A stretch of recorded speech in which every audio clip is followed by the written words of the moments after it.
Сәлем достар, бүгін сіздермен осындай шашпа палау дайындайтын боламыз. Дәмі өте керемет болып піседі, сіздерге де міндетті түрде дайындап көруге кеңес беремін. Ол үшін ең алдымен етімізді видеода көрсетілгендей етіп 3-4 бөлікке бөліп аламыз, яғни майдалап тураудың қажеті жоқ. Пиязымызды 2-ге бөліп майдалап турап аламыз.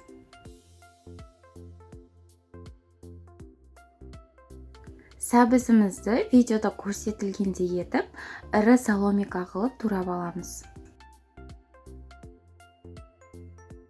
Қазанымызға майымызды құйып, әбден қызғаннан кейін етімізді салып, қып-қызыл болғанша қуырамыз.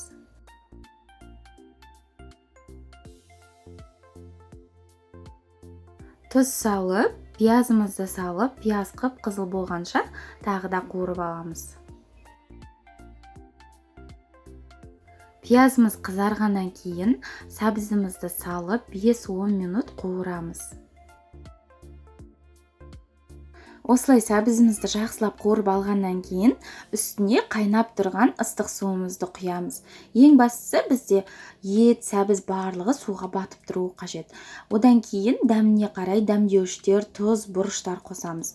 Одан кейін баяу отта 1,5 сағат қайнатамыз. Менде шамамен 1 сағат 40 минут уақыттай қайнады. Енді газымыздың астын барынша көтеріп, палауымызды демдейміз.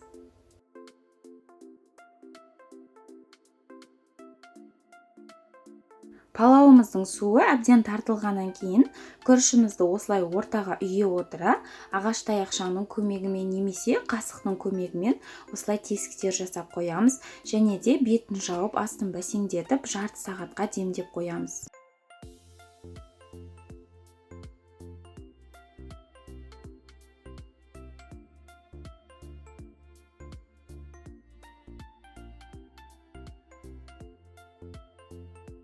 Міне біздің палауымыз дайын.